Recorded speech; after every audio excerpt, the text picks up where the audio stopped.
mo na ako masasaktan ulit, Johnny! Pinapangako ko sa'yo! Ipapakulong kita katulad ng gagawin ko dyan sa William mo! My darling, you have to take the stand. You have to prove Grace wrong sa lahat ng accusations niya sa atin. You think you can do that? Si Edward lang naman yung abogado niya. Walang-wala naman dito. People of the Philippines versus William Villarreal. Appearances, Attorney Grace Evangelista, under the direct control and supervision of the public prosecutor. What's happening? I guess Edward's no longer representing Grace. Miss Evangelista, di ba nasa park ka around 8 p.m. last Tuesday night? Nagkita ba kayo ng biktima doon? Yes. Ang cellphone na to, hinawakan mo. Ginusto mong kunin sa akin ang video para mabura mo. Para mawala lahat ng ebidensya na nagdidiin kay William sa ginusto niyang pagpatay sa akin. Ano naman ang pakiramdam mo sa biktima? Galit. Dahil mayabang ka. Kaya ginusto mong may mangyari sa biktima? Oo, ginusto ko. Pero hindi ko magagawang patayin ka, Ate Grace. Hindi ko magagawang itapon ka sa ilog. Pero kaya mong manood habang iba ang gumagawa nun. At ngayon, pinagtatanggol mo pa siya dito sa korte. Huwag kang gumagawa ng kwento. Bakit hindi mo sabihin sa korteng ito na ikaw ang galit sa akin? Please restrain this witness. Put her behind bars for 72 hours. Papatayin kita! Okay na! Alam mo na! Hanggang dito ba naman, Johnny? Chari! Sorry, Chari, pero walang piyansa ang offense na to. Pinatulan ka na ng judge. Eto na yun. Konting tiis lang. It's just 3 days. Just do it for me. Masaya ka na ba, Ate Grace? Nahihirapan na ako dito. Ganyan din ang pinagdadaanan namin ni Nanay at Nina noon. Please, Ate, tulungan mo ko. Please lang. Hindi ko magagawa yun. Para hindi mo na hinahadlangan ang hustisya na hinahangad ko. Ate Grace, tulungan mo ako, please! Ate Grace! Huwag mo nang patulan ng kapatid mo. May kailangan ko pong gawin yun. Yun na lang ang paraan para magpakumbaba si Chari. Pagpasensyahan mo na lang siya. Lawakan mo ang pag-unawa mo. Ikaw naman ang panganay.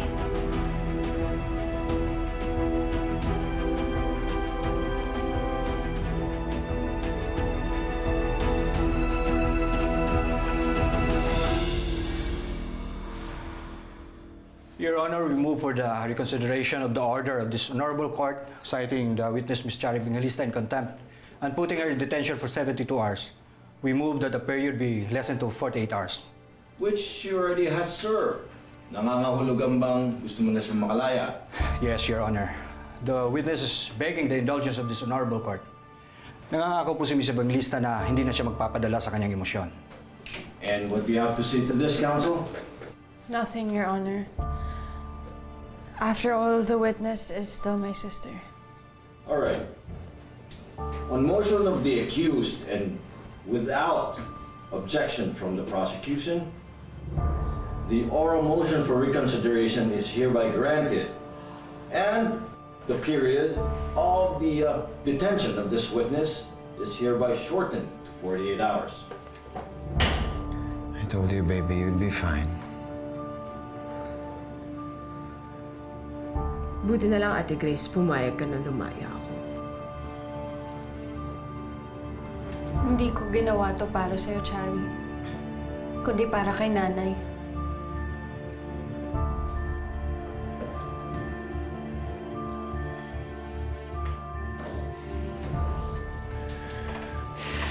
Pumunta siya sa akin. Gagantihan ko rin siya. Mag-antay lang siya.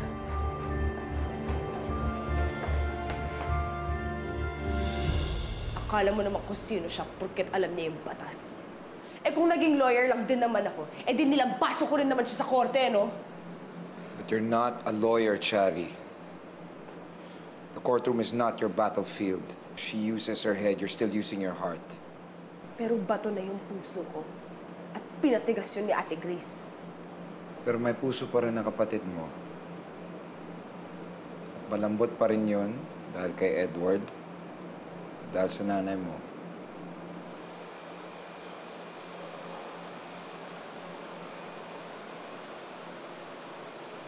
Si Nanay. Si Nanay, pwede ko siyang gamitin. Pwede ko siyang suyuin. pwede kong ilayo yung loob niya kay Ate Grace. And finally, makakaganti na rin ako sa magaling niyong kapatid.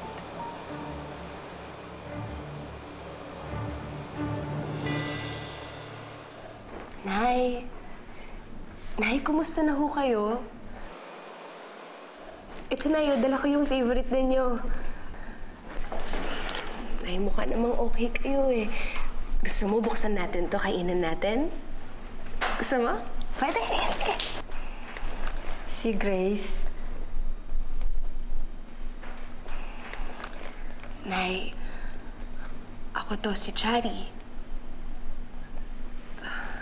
Alam kong medyo matagal na since huli tayong nagkita eh. Si Ate Grace po kasi pinakulong niya ako, Nay. Hindi ganon. Mabait yun. Mabait si Grace. Hindi, Nay. Masama si Ate Grace. Wala siyang ibang ginawa kundi awahin ako. Pinahiya niya ako sa harap ng napakaraming tao, Nay. Nay, masama siyang tao. Mabait siya. Nay, hindi nga eh! Masama ngang tao si Ate Grace, hindi ka ba nakakaintindi? Nandito na nga ako, binibisita na nga kita, sinusuyo pa kita, tapos wala kang ibang sinabi kundi, Grace, Grace, Grace! Medyo nakakainis na, nakakarindi na, Nay! Chari! Chari, ano ba ginagawa mo? Chari, bakit mo sinisigawan si nanay? Anong nangyayari? Kasi wala siyang ibang sinabi, kundi Grace, kundi ikaw, lagi na lang ikaw, puro na lang ikaw! Tama na! Huwag na kayo mag-away! Tama na!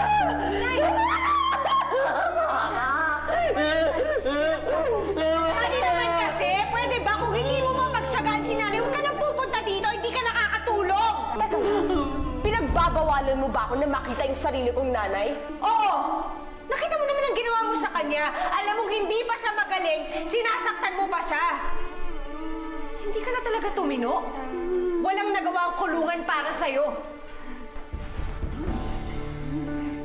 Kahit anong sabihin mo, dadalawin ko pa rin si nanay dito. Hindi mo ako mapipigilan na lumapit sa kanya. Hindi ka na makakabalik dito. Kaya umalis ka na, Chari. Lumayas ka. Layas! Umalis ka na, Chari! Hindi ka nakakatulong!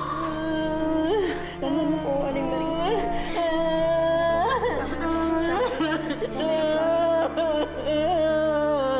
Ay, sorry. Tama na po. Ay, sorry po. Tama na po, Nay. Nay, tama na po, please. Ay, sorry. Tama na po.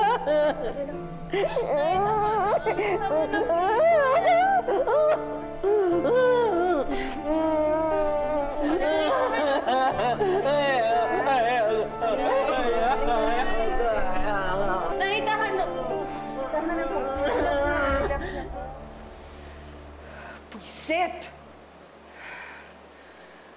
Sabi ng nurse, kinausap na daw ni Ate Grace yung doktor at may order na bawal ko na daw dalawin si nanay doon. Gagang Grace talaga.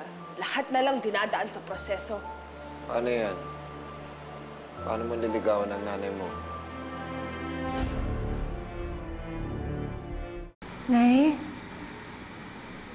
hindi po muna makakabisita si Chari, ha? Kailangan lang po niyang lumayo para makapagpagaling po kayo. Ayokong mag-isa. Hindi. Nay, hindi po kayo mag-isa. Nandito lang ako, Nay. Basta, Nay, gusto ko magpapagaling po kayo, ha? Malapit nang matapos ang laban natin, Nay. Kapag nangyari yun, gusto ko magaling na kayo. Para makapagsimula tayo ulit. Gusto ko yan. Sige po, Nay.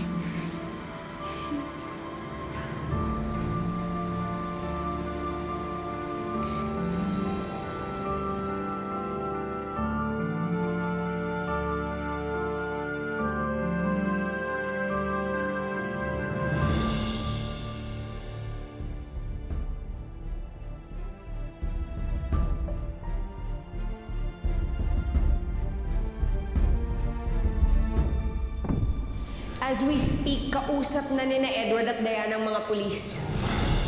It's over. It's not over. May mga batas ka na kailangan panagutan. Sisiguraduhin ko na makukulong ka, na pagbabayaran mo ng mga lahat ng ginawa mo sa akin at sa pamilya ko! Ang tagal mo kong pinaglaruan sa mundo mo. Ngayon, ikaw naman ang pumasok sa mundo ko. Ikaw naman ang matakot at magtago! At hindi lang kami ni Edward ang sasampa ng kaso laban sa'yo. Pati ang mga pamilya ng mga nauna mong biktima. Di ba inamin mo na lahat sa akin? Ang sabi mo, in-hit ka nung gabing yun. Dinala mo ko sa lumang building at dun mo ko ginahasa. Gusto ko lang makita ang reaksyon ni William kapag hinuli na siya ng mga pulis. Ano bang hinihintay niyo? Kunin niyo na siya!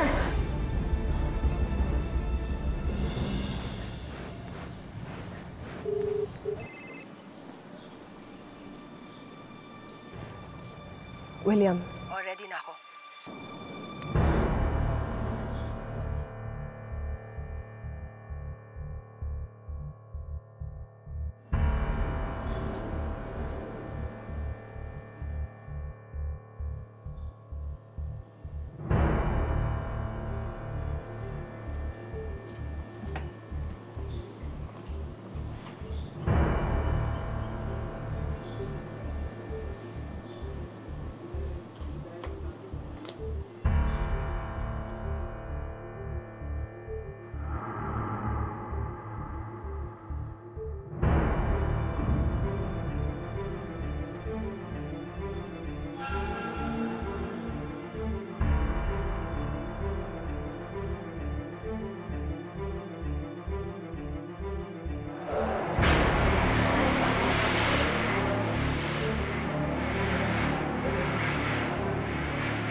Sunog?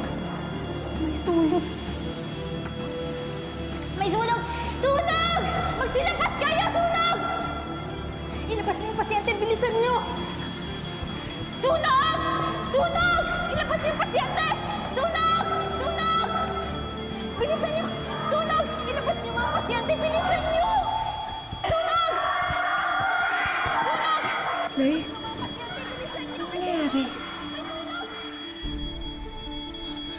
Sandali lang, Nay. Titignan ko lang kung anong nangyayari sa labas. Dito lang kayo, ha?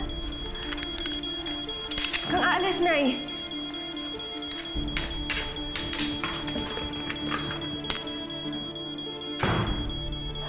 Sunog!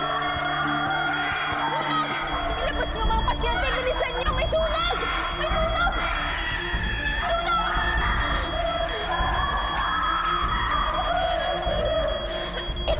Ano nangyayari?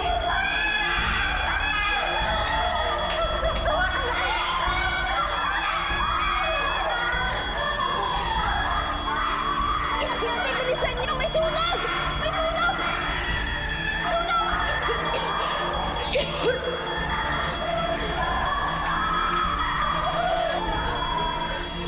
Si Nanay!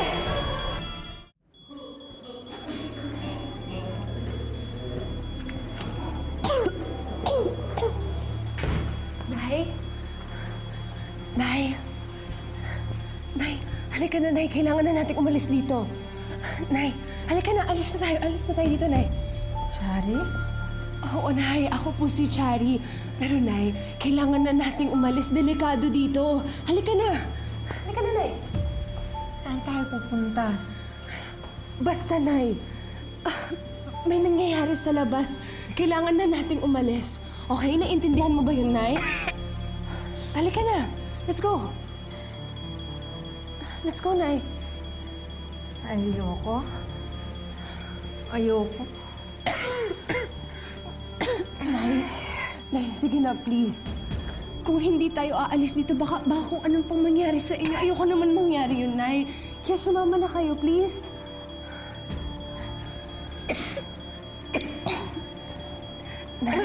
Nay, sige na.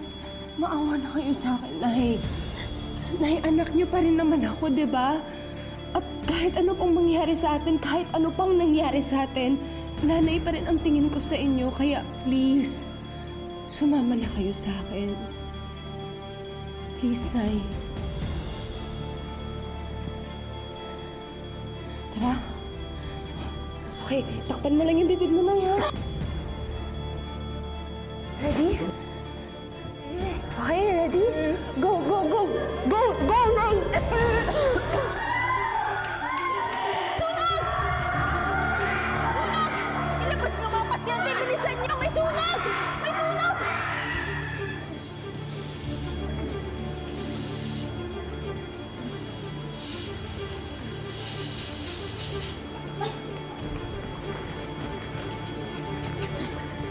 Nay! Nay, halika na! Bilis na mo ko na! Nay! Nay! Ilabas niyo mga pasyente! Bilisan niyo! May sunog! Nay!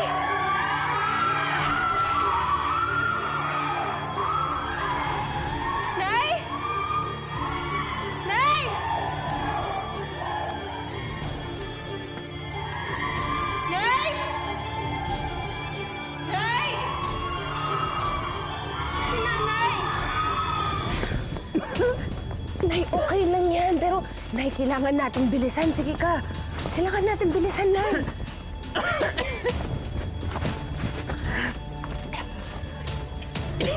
Ay, Diyos ko. Nay, ayan na sila. Ayan na. Tara na, Nay. Tara na.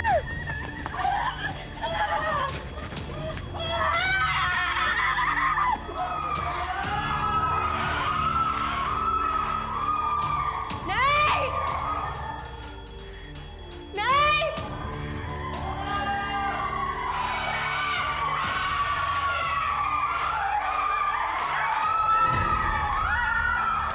Nay, sige na. Bilisan niyo na ako. Kailangan na nating umalis.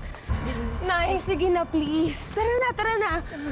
Alam ko, Nay. Alam ko masakit, pero kailangan na nating umalis. Saglit na lang. Ayan na yung kotse, oh. Ay, please. Nay, please. Sige na. Tara na. Nay! Nay, Nay, pumasok lang kayo. Please, sige na. Okay. Konti na lang. Ay, tara na, babe. Let's go.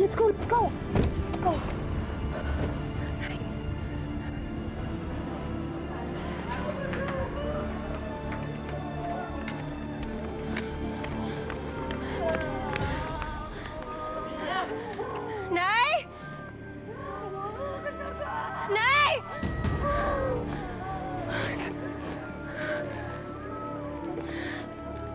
Nay!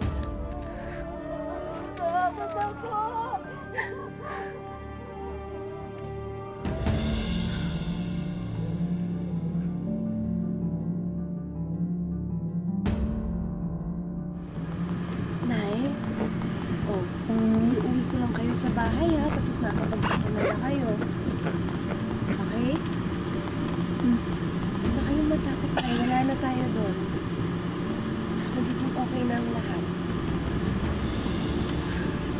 Pahinga ka muna dyan, ha? Sakit ba, Nay? Oo. Sige, sarap mo lang yung mata mo, Nay. Konti na lang, darating na tayo sa bahay, ha? Okay.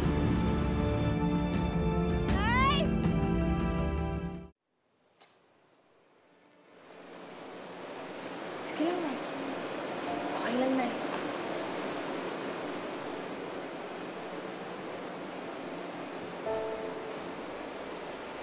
Sunod na kayo sa akin, Nay. Ha? Okay ka lang? O, dito muna kayo. Upo muna kayo dyan. Sige lang. Dahan-dahan.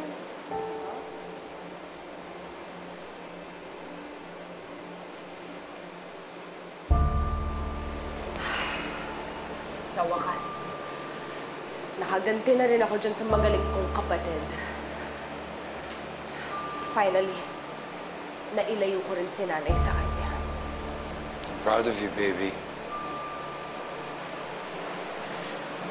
You've come a long way.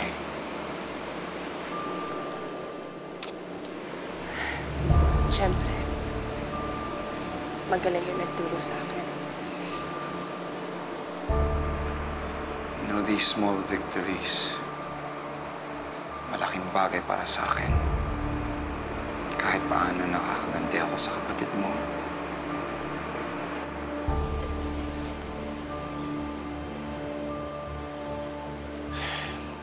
Pero dapat yata hindi natin dinala dito ang nanay mo.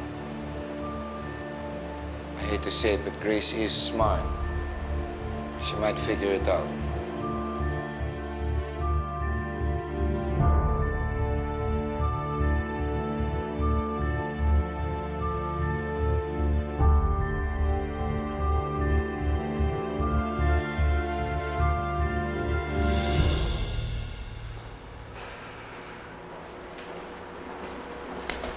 Grace, I've looked everywhere pero wala talaga si Nay Marisa.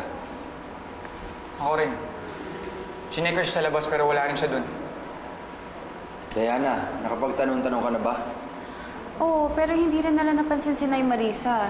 Check din nila yung ibang pasyente. Kung meron bang nakalabas o wala. Diyos ko, nasa na si nanay? Sir, ano po ba kasing nangyari? May natagpo ang kaming tear gas dito. Chief, alam niyo na ba sino naghagis niyan? Yan pa ho ang iimbestigahan namin. Kung sino man ang gumawa nun, sinadya niyang magkagulo dito. Sino-sino ba yung nakakapasok dito sa loob? Sir, kami mga empleyado, saka yung mga nagsusupply ng gamit dito. Pati na rin po mga kamag-anak ng pasyente. Pinagbabawalan mo ba ako na makita yung sarili kong nanay? Oo! Nakita mo naman ang ginawa mo sa kanya. Alam mo, hindi pa siya magaling. Sinasaktan mo pa siya. Dadalawin ko pa rin si nanay dito. Hindi mo ako mapipigilan na lumapit sa kanya. Alam ko na kung nasan si nanay.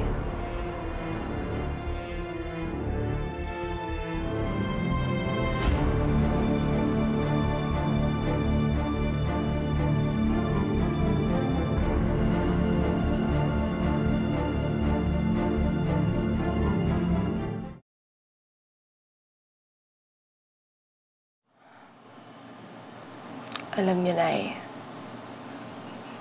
hindi ko naman gusto na ma-confine kayo eh.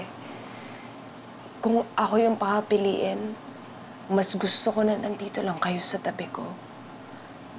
Pero wala eh. Si Ate Grace, pinilit niya talaga na i-confine kayo dun sa hospital na yon. Palibhasa kasi wala na siyang oras para asikasuhin kayo.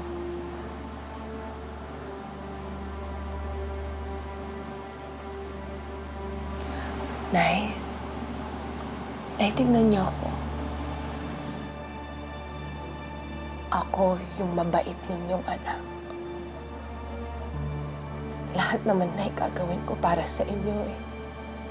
Kaya kong isacrifice yung oras ko, pati na rin yung trabaho ko para lang alagaan kayo, Nay. At si Ate Grace, hindi niya gagawin yun. Pero ako kaya kong gawin yun dahil ako yung mabait. Ako lang, Nay. At hindi si Ate Grace. Saan siya?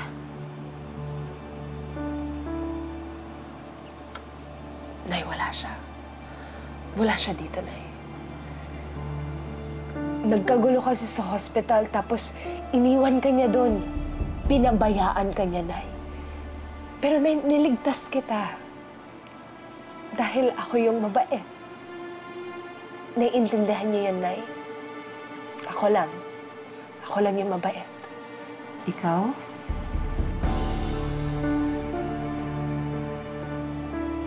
Chari.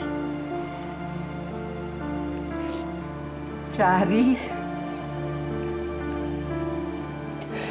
Oo, Nay.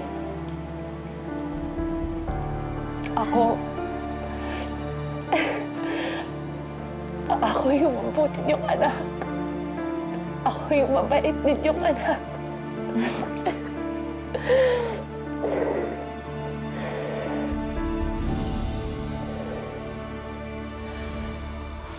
Wala ko kami nakuhang fingerprints mula dun sa tear gas. Kaya mahihirapan po tayong matukoy kung sino po naghagis nun. Pero may serial number at expiration date yun. Pwede niyong matrace kung saan yun nanggaling. Yan na nga ho ang ginagawa namin, attorney. Pero may kilala ho ba kayong may motibo para kunin ang nanay ninyo? Ako na yung mag-aalaga sa inyo. Ha? Hindi na kayo babalik dyan sa Grace na yan. Dito magkasama lang tayo. Mananawagan po sana ako. Go ahead, attorney. Nakikinig po sila. Kung sino man po ang nakakita sa nanay ko, si Marisa Evangelista, pakisabihan naman po ako. Ito po ang mga numero na pwede ninyong tawagan. Gusto ko manood ng TV. Huwag na kayong manood ng TV kasi yung mga palabas lang ngayon, puro mga nasusunugan, namamatay, pinapatay. Huwag na yung ganon. Eh, hindi mo naman magugustuhan yun eh. Tay, Nina, tawarin niyo ako. Hindi ko kasi nabantayan si nanay. Hindi ko alam kung nasaan siya. Siya na nga lang ang kasama ko sa buhay. Nawala pa.